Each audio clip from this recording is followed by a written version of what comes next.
Dear 7th class students, आज हम acids base और साल्ट का तीसरा क्वेश्चन पढ़ने जा रहे हैं। तीसरा क्वेश्चन है what are neutral substances, give examples of two neutral substances. यानी न्यूट्रल सब्सटेंसेस क्या होते हैं, न्यूट्रल सब्सटेंसेस कमन छ वनान, तो ज मिसाल दियो न्यूट्रल सब्सटेंसन हंस। Neutral substances are those substances which are neither acidic nor basic and do not affect indicators.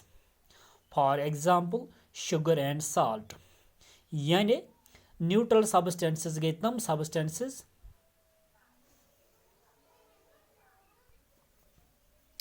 यानी neutral substances गए तम substances न छ तम acidic आसान न छ basic आसान। तो बेस नमन इंडिकेटरन सहित कह असर पेन, यानी अगर इंडिकेटर एसिडन मज त्रावन कलर गसान चेंज, अगर बेसन मज throw colour गसान change.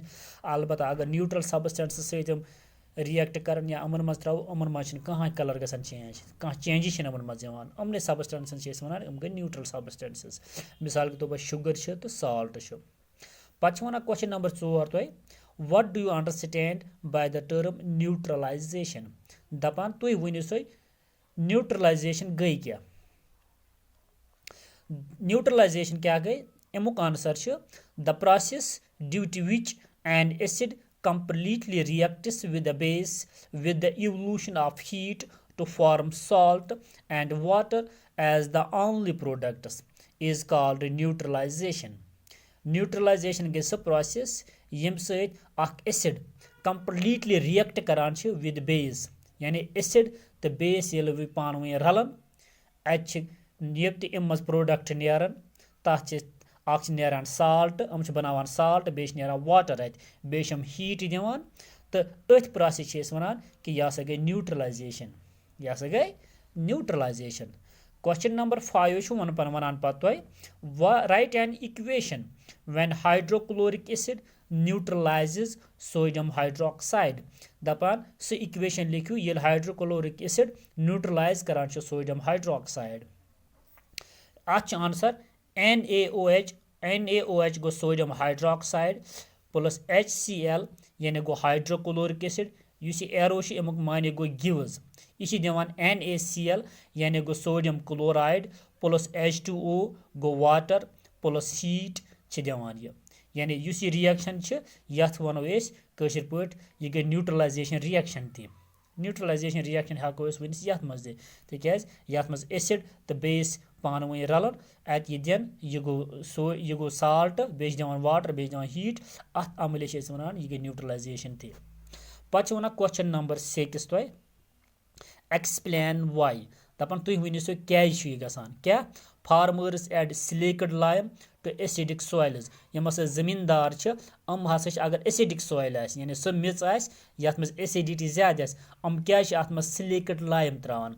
सिलेक्ड lime already वोनमुत यह बेस क्या त्रावान यह वनी दवा करो तुम एक्सप्लेन। अत answer acidic soil reduce the fertility of the soil in order to make the soil lose its acidity. Farmers add slaked lime to it. दपान acidic soil यह fertility जमीन जरखेज पन आसान यह कर कम। एसिडिटी या एसिडिक सॉइल करान जमीन फर्टिलिटी कम।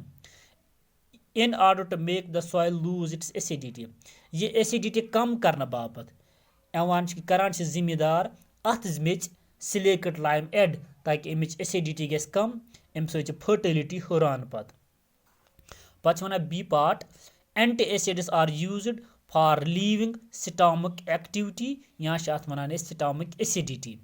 दपान युस हसा एंटी एसिड्स क्या इस्तेमाल कर स्टमक एसिडिटी रिलीव करने बापत, स्टमक एसिडिटी कंट्रोल करने बापत।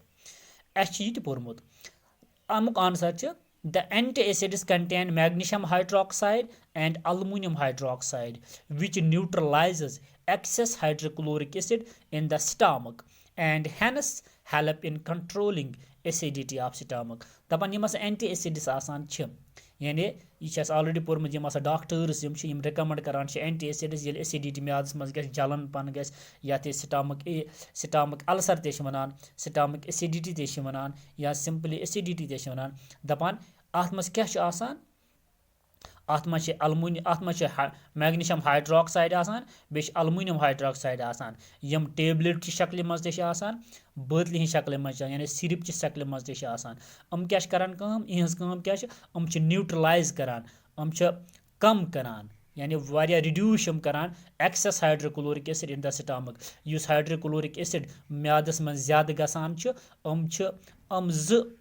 एंटी एसिड्स यम न्यूट्रलाइज करान यानी रिड्यूस करान and hence help in controlling acidity of stomach इतकन मदद करान युस एसिडिटी स्टमक्स मज गसान यह कंट्रोल करने खतर यह कंट्रोल गसान due to these antacids यानी एंटी एसिड्स तम साथ खेवान यम साथ स्पाइसी फूड खेमो यानी मसालदार गुजा ये खेवान मसालदार गुजा खेन सानिस म्यादस मज एसिडिटी गसान स्टमक अल्सर गसान यम साथ यह सूरत हाल गसान तम साथ एंटी एसिड्स खेवान या एंटी एसिड्स चवान एंटी एसिड मज मैग्नीशियम हाइड्रोक्साइड या अलुमिनियम हाइड्रोक्साइड पे वन तुम question number 7 give 4 differences between the acids and the basis या बेसिस ब्या नाव वनान अल्कलीज दपान 4 फर्क वनी सो एसिड तो बेसिस क्या पानी डिफरेंस एसिड्स पता है acids are sour in taste bases ते पता है bases are bitter in test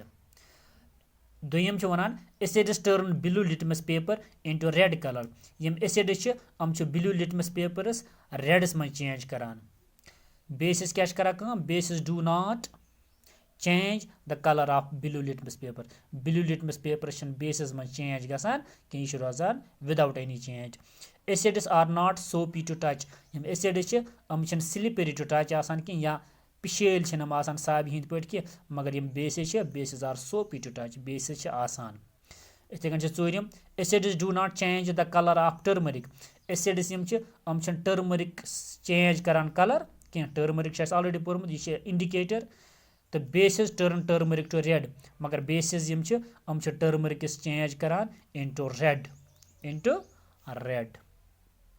अथ वोज यह lesson and acids bases and salt तमाम शुरन बह गुजारिश करान कि लेखन नम सारी सवाल पन्ने साइंस कापी पे तो बे कर याद कर कोशिश तो सुबह पे परो नव लेसन।